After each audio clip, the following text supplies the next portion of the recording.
he's a solid quarterback. We'll see how he goes the rest of the season, though. But hey, they could easily be 3-0 right now, or they could easily be 1-2 right now. I know that's true. I watched the game, and Love looked terrible the first 3 quarters, and then figured it out. He also had a couple receivers. I think his name's Reed or something. Drop a few before. Then he made an awesome catch at the end. Like his receivers were really helping him out at the end too. I think he dropped a couple balls on him. Yeah. So definitely, Ray, was it? Yeah. You got to remember too, without Aaron Jones and without Christian Watson, which are 2 big. I thought they'd be back this week too. I was like shocked because the Packers were my biggest play this week, and I'm so glad, not as a Bear fan, but as a sports bettor, that they came through for me. So that was pretty awesome. But you know what else has come through, Dave? You know what else has come through? I think you gotta, know what might be coming right now, my friend. What's that? Who's the top running back after 3 weeks in the NFL in all of fantasy football? Who is it, Dave? Raheem Mostert. Yeah, baby. Yeah, boy. Has this been a yin and yang conversation over the past 4 years of us doing that? Can you believe Raheem Mostert, after the first 3 games, is the top running back? But I got to tell you, that Dolphins offense is sick. Oh, it's awesome. I got Tua in a bunch of my dynasty leagues, so I'm loving life right now. We just fingers crossed he stays healthy this whole year. He's fun to watch. Well, I traded Taylor for Mostert in that dynasty league that I'm in with you, and I got Tua in that one too. So that was fun. Now we'll talk about Shane a little bit. That was pretty dang amazing. He actually scored more that week than Mostert. But what an offense. And I think this is going to be a fun team as long as Tua stays healthy, throughout the whole season. So had to rub that one in for you, Dave, just a little bit, my friend. I deserve it. All right. That made me happy. But right now, there's no bye weeks yet. I think they start next week, actually. Correct. Let's get into some key injuries, Dave. You want to start? Sure. One of the biggest one was Derek Carr last night. They said he has a sprained shoulder. It's not as bad as they originally thought it was going to be. They still give a timeline yet on how long he's going to be out. It's looking like it's only going to be a couple weeks compared to multiple weeks, or it could be several weeks. So they're looking at probably just a couple weeks right now. So 1 to 2 weeks right now is all they're hoping. But isn't his left shoulder too his non-throwing shoulder? I believe it was his throwing shoulder. Oh, it was. Okay. Right shoulder, it said, yes. AC okay. joint sprain in his right shoulder. So they're saying that it was his right shoulder. So it is his throwing shoulder. So that is pretty major, but they're saying it's just a sprain, though. So that's actually good news on that front. So I missed. Was there any injuries? I missed the second game due to I had to coach baseball, my son's baseball team. I was trying to follow it to be on downtime a little bit, but no major injuries that I saw tonight. No. Okay. Another one was wide receiver Mike Williams with the knee. He could be out a few weeks with that one. So he tore his ACL. Oh, I didn't see the update yet. So okay. Yeah, he's screwed for the season. Wow. Well, I don't have any stock in him in any of my leagues, so that's one good thing.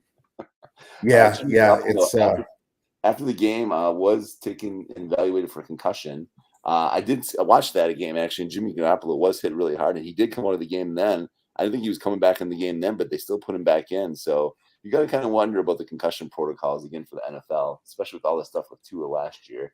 But Jimmy Garoppolo, keep an eye on that situation. He may not play this week, so but it could be nothing though as well. A couple of key IDP guys, Devondre Campbell for the Packers, key IDP guy. He's ankle injury. And then we got Jonathan Mingo that has a concussion as well for the Carolina Panthers.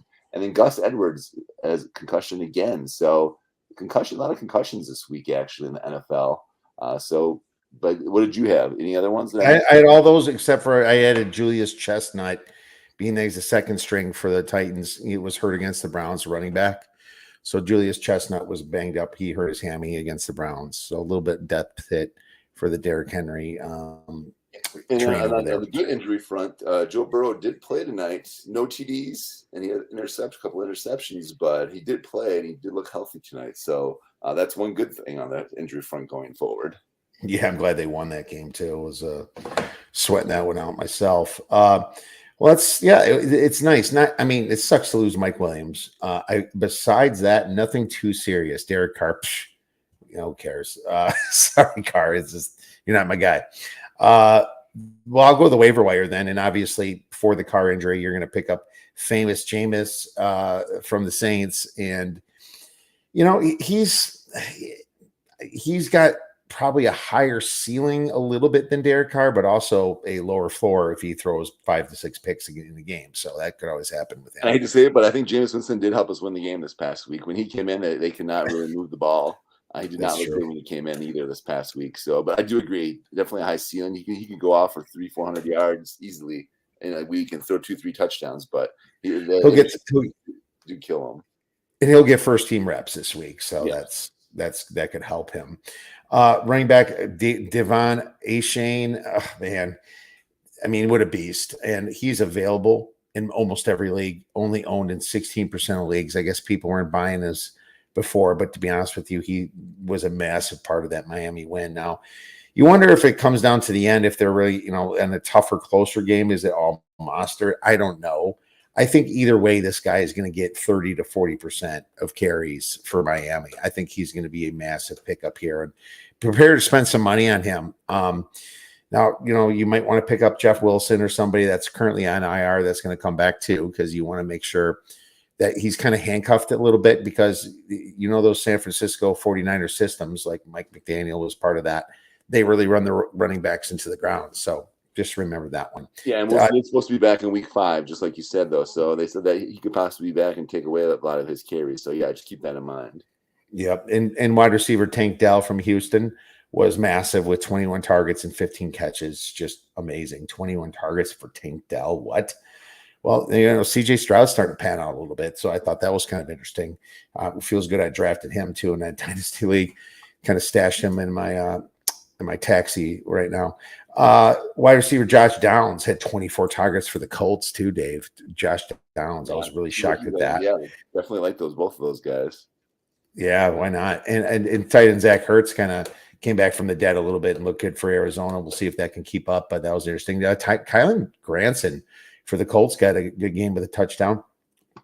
Rondale Moore for the Cardinals played great. So if Rondale Moore is available, I'd look at him. Sky Moore for the Chiefs looked good with 112 yards and a touchdown. I feel like Sky Moore should be the number one receiver there. I don't know why. There's Rashee Rice and a couple other guys there. Obviously, what's his face that just can't ever stay healthy too, that dropped all those balls the first game for the Chiefs. Kadarius Toney, yeah, I think he's on a short leash. And for the Mike Williams torn ACL, I put Josh Palmer and Quentin Johnson. I'm not sure which one's going to get more. I think in the early stage it'll be Joshua Palmer, and then they'll maybe put Quentin Johnson in more towards the end of the year, being that he's a rookie. So I kind of like them both here to take. And one of them's going to go off. I just don't know which one. Yeah, and I like Josh Palmer a lot. He had 13 targets in this past game after he went in, and he held an 8 for 83 and a touchdown. He had the amazing catch where it bounced off the defender and into his hands for the winning touchdown. that was insane, dude. Yeah, that was insane. I like Josh Palmer, though, definitely. I had a lot of the same ones you did. Tank Dell, I'm not going to go into detail on him, but definitely he had a huge amount of targets this past week. I like him. Adam Thielen's a guy that you didn't say that I kind of like this week. If Andy Dalton starts this week again. Adam Thielen was busy this past week, catching 11 of 14 targets, 145 yards, and a touchdown. He's still got some gas left in the tank, and Andy Dalton seemed to favor him too. So, and then they're playing a defense that in the Vikings that ranks inside the bottom 10 in passing yards and passing touchdowns allowed. So that's actually a really good matchup for Thielen. So I like him. Taysom Hill at tight end, I like him. After Carr went out, Jameis Winston seemed to go to him a lot. They actually did work in Taysom Hill quite a bit more at quarterback in some of those trick plays with Carr out of the game. So Taysom Hill could see some more snaps at quarterback, at tight end, and at receiver. So he did get quite a few more snaps and quite a few more plays called for him after Derek Carr went out. Another guy I did like, Quentin Johnson, like you said, but I do definitely like Josh Palmer more in that situation. I think Quinn Johnson's more of a third down back still, and Josh Palmer kind of slides into that starting role. Taj Spears, he's actually done very well this year. Derrick Henry's kind of underperformed so far this year. Spears has actually got 82 rushing yards on 15 carries this season, a 5.5 yard average. So maybe going forward, he does see some more carries possibly going forward. Zach Charbonnet for the Seahawks. I may have pronounced that wrong, but he's actually No, you did right. You nailed it. Coming on as well. Totaling 46 yards rushing on 9 carries this past week. And he's seen his touch count increase for a second week in a row, too. So they're liking him, kind of like Shane. He actually last week, he's actually coming on, too, as a rookie. So definitely a guy you want to keep your eyes on over the next couple of weeks. Even with Walker having big games, he's still getting carries as well. So he's still getting his share of carries. I do like Devon, like you said, Ashani for the Dolphins. For the reasons you stated. And the last guy I have on my list, CJ Stroud for the Texans. He's not owned in that many leagues right now. He's still underperformed, but his numbers are very, very good. 30 pass attempts in each game. He's averaging 40.3 passing yards per attempt. And he's actually thrown for 906 yards and 4 touchdowns and 0 interception for a rookie. He's currently ranks 4th in the NFL in passing yards. So for a rookie, Stroud has been awesome. If he's still out there, if you need a quarterback with some of these other guys getting hurt, he's the guy you want to grab. Yeah, Stroud, why not? If you need a quarterback, if you had Derek Carr or something, Stroud is out there barking. So I don't mind that, especially if you have a 2 quarterback league, something like that. That'd be pretty interesting, like our league.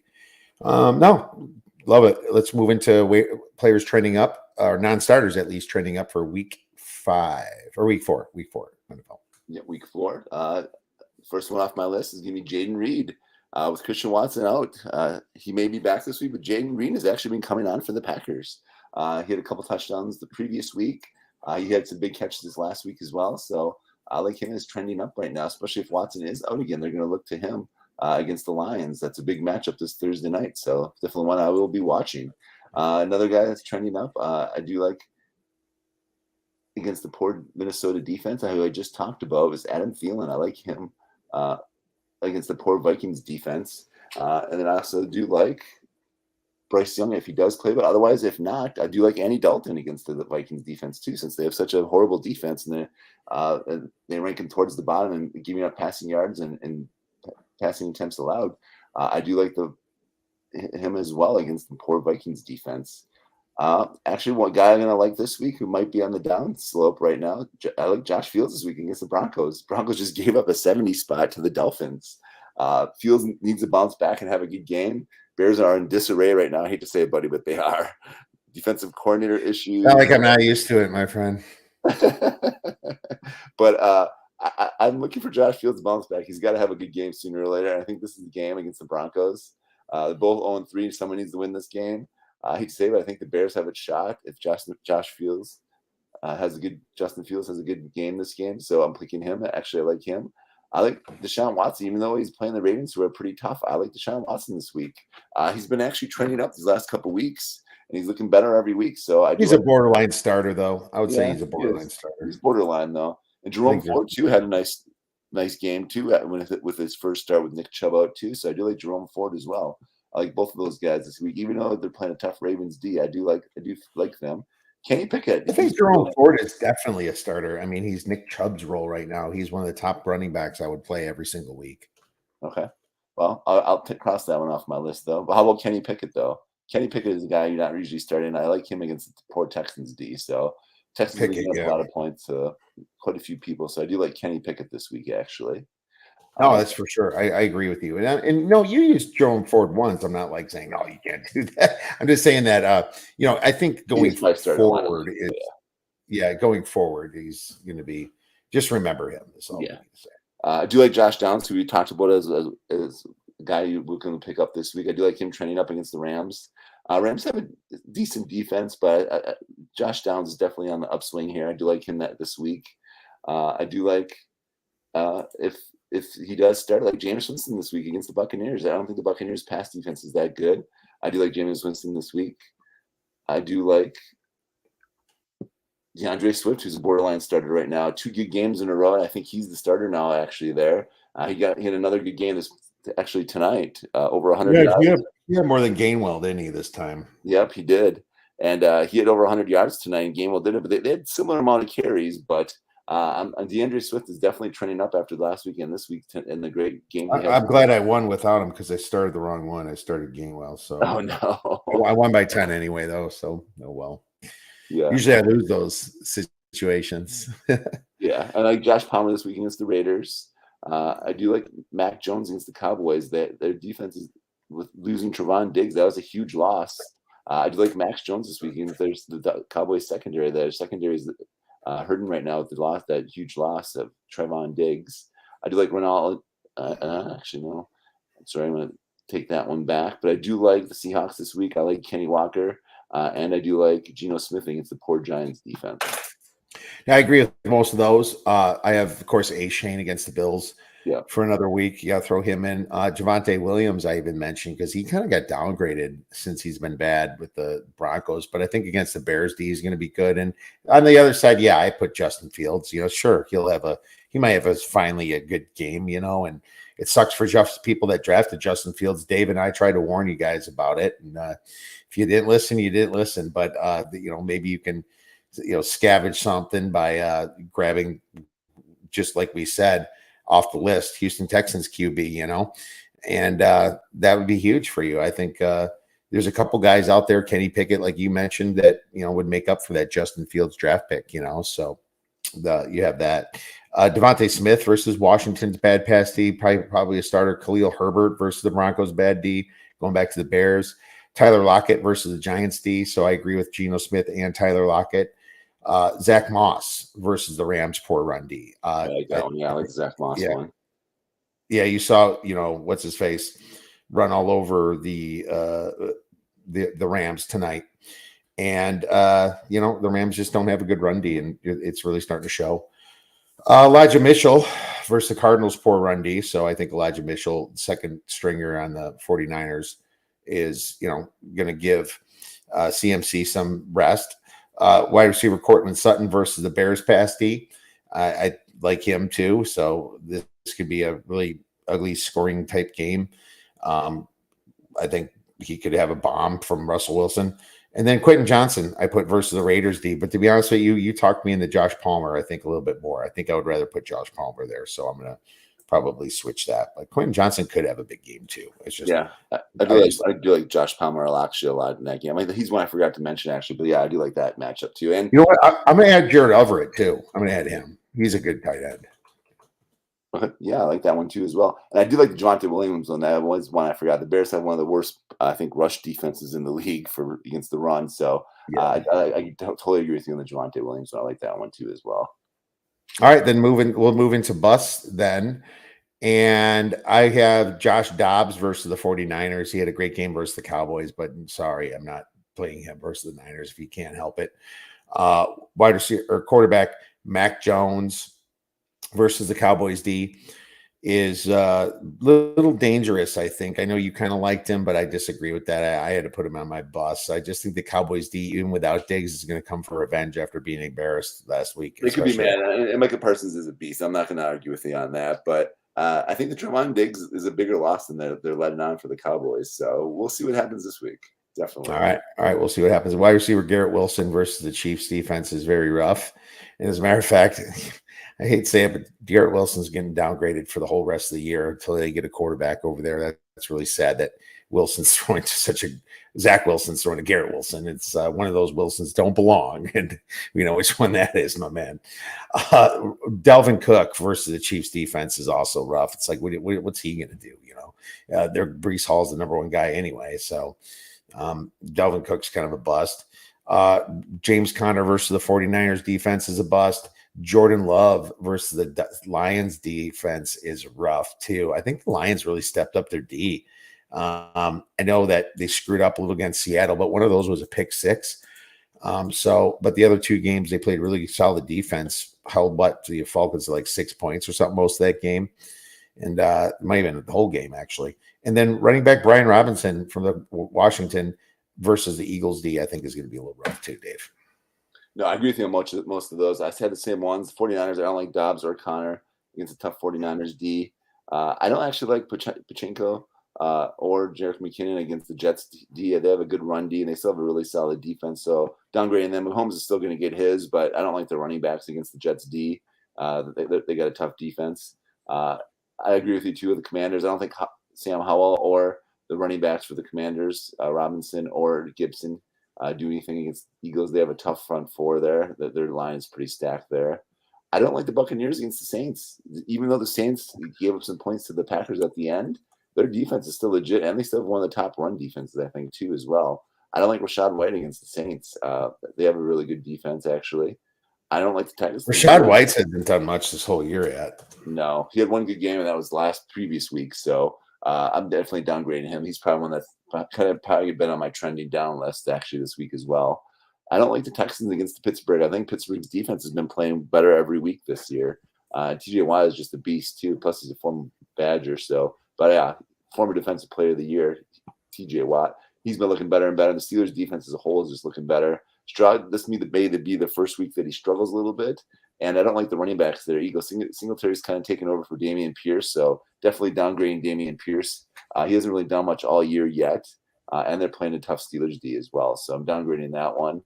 Only other one I don't like is the Dolphins. The Bills have a good D, so I was kind of surprised with your pick for Devon against them.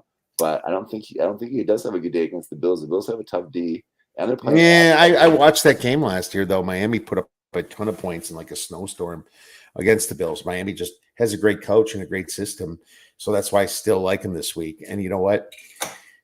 Could be wrong, but the Bills defense played who? Sam Howell, who threw 4 interceptions and completely gave the damn game away. So screw him. Yeah, I don't like the Falcons this week. I think the Jaguars defense is a little underrated as well, but I don't like the Falcons. I don't like Ritter, but I still like Robinson. Robinson's still going to get his. I think that rookie is just electric. When I watch him against the Packers, some of those juke moves and some of his steps are just unreal. But Bijan is disgustingly good. Yeah, the problem is they need to get the lead. They need to play with the lead there in Atlanta. Yeah. So I'm definitely downgrading the Falcons. Though Bijan is going to be downgraded a little bit, but definitely Ryder too. I don't well, they're playing Jacksonville, and Jacksonville lost the Colts, but they seem to have those boneheaded mistakes every year. And Jaguars still favored by 3 in London. So this is a London game, and you wonder what's Bijan's going to look like in London. That field might play to their strengths for Atlanta too. So I'm really hemming and hawing about that one right now, but we'll get into that one later. Sounds good. Well, what's your nasty sleeper, buddy? Give it to us. All right. It's Mostert, right? Mostert. Oh, never mind. You can't use Mostert. He's too good to be a sleeper. My nasty sleeper this week. I'm going back to the well, man. I'm going back to the Badger days. Russell Wilson. I think Russell Wilson has a day against the Bears. I think Russell Wilson has his best game of the year so far this year and wins you this week. All right. I mean, that's very possible. He better. Because you have 2 most embarrassing teams playing each other, and Denver's favored.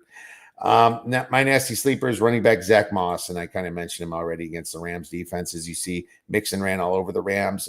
He should feast against this Rams defense. The Rams had that first shocker week 1 game. I don't think it's sustainable, and obviously they had many opportunities against a hurt Joe Burrow, Cincinnati, poorly coached team that they couldn't capitalize on. I think they're just going to kind of keep trending down. And I think Zach Moss is going to get his. Maybe the Rams win this game. I don't know. I actually do kind of like the Rams for the win. But I think Zach Moss gets his. So he's my nasty sleeper. So what happens next week with Jonathan Taylor back? That's the main question now. Zach Moss has been playing well. Do they trade him, or does he play next when he comes back? Well, I think that Taylor lost a little leverage with Zach Moss playing so good, and for the fact that Anthony Richardson is also a runner. It's almost like, it's like come back and play. He's got to make money this year, but it's just going to be one of those weird situations. Maybe they even downgrade him a little bit. I don't know what they do with him. If it was me, I'd run him to the ground just because, that's what coaches should do if they're going to lose their guy. I mean, why would you not? Exactly. Of course, he could fumble and screw you back, but I don't know. It's just a very strange situation. But this week it's Zach Moss because he's going to want to prove that he's the man this week, So I like it. Yeah. All right. Well, good stuff, man. Anything else we missed? No, a lot of big games, a lot of big upsets this past week. So there was quite a few games that went different ways that you didn't expect. So football is always fun on Sunday. So looking forward to another week. Football's fun on Sundays. We have a couple quick questions from Briscoe. Would you guys trade Mike Evans and Stevenson for Olave and Jerome Ford in a PPR league? I'm going to guess 1 point PPR. It's not a dynasty, I'm assuming, right? Stevenson, he's one of those players that will have some games. I don't like Olave so much with Jameis Winston. I don't love his coach so much, but I do like Jerome Ford a ton. I think Mike Evans is a little bit old, and the fact that they played the Bears and the Vikings threw his numbers way out of whack. So I would prefer the Olave and Jerome Ford side still over Mike Evans and Stevenson personally, Dave. All right, I'm a little indifferent. I'm a big Stevenson fan. He does get a lot more PPR points on the reception part of it. He is a receiving back. He does get a lot of receptions, so I would still value Stevenson more, just because Kareem Hunt is going to get more carries going forward, and he's going to cut into some of Jerome Ford's touches and receptions, and Hunt will probably get more receptions in that backfield than Ford will. So I'm leaning Mike Evans and Stevenson actually on this one. So I do have to disagree, unfortunately, because I think Stevenson's more of a more receiving back, and he's going to get you more receptions, and he still is the guy there. Zeke is only going to take a few touchdowns away from him once in a while. So, and over the first 3 weeks, Stevenson still has been the man there. So, and Mike Evans is still a good receiver, and he's a top-notch receiver, and he's going to be looked at in the red zone by Mayfield when he's down there as well. So, I like that end of the trade, unfortunately, better. You know what? It's nice to have some disagreement. I think it's a very good trade. It's a very even trade. It's a very even trade. I agree with that. Yeah. I don't think either side loses out really. It's a very equal trade, but I like the Mike Evans Stevenson side of it still. Right. Okay. No, fair enough. PPR that it does favor Stevenson more than Ford, basically PPR, but I just think Ford's going to get straight up volume over there, and Hunt will get a few passes, but he's out of shape. I think Kareem Hunt's out of shape still, so I'm still leaning Ford here. Good stuff. Derek says rank these 3 waiver options: Thielen, Palmer, Dell. I'm going to go Palmer, probably Dell, then Thielen. And the reason that is because Palmer's going to slot into Mike Williams' position. Thielen has no quarterback to throw to. And Bryce Young's going to come back and play, and he's not ready yet. But now that they can't ruin the kid's confidence. They're going to bench Dalton because his confidence will be ruined. So you could expect him back. And I just think that Dell's got CJ Stroud, the taller quarterback on the Texans that might even have the better coach. So I'm going to go Palmer, Dell, Thielen. Dave, what about you? I'm actually, if I could do 1A and 1B, it's going to be Palmer and Dell. I think I'm going to put Dell a little bit higher because I think going over for the rest of the season, they're going to look to Dell more. I think he's going to take over that second spot, or even possibly first spot there. And Nico Collins will be like the 1A or 1B guy in Houston. So I like Dell. He's only been coming on every week more and more. Palmer is really close behind him though, so it's really like either one of them could be your first round pick or your first waiver option. But I'm sliding Dell just a little bit just because I like his potential going for the rest of the season. But Palmer is going to be very valuable as well. So those guys are very close, and I still have Thielen third like you did. But Dell just slightly edges them out at 1, and then I'd say Palmer 2. But like I said, that's very, very close. It could go either way, and I definitely agree with you as well that it could be number one as well. All right, good stuff. So no Thielen on that one. Just pick between Palmer or Dell. All right, well, great stuff. If you guys have any questions for us at the Oddsbreakers, email us at info@theoddsbreakers.com. Tweet us at the Oddsbreakers. Enjoy the rest of your week and go get some winners.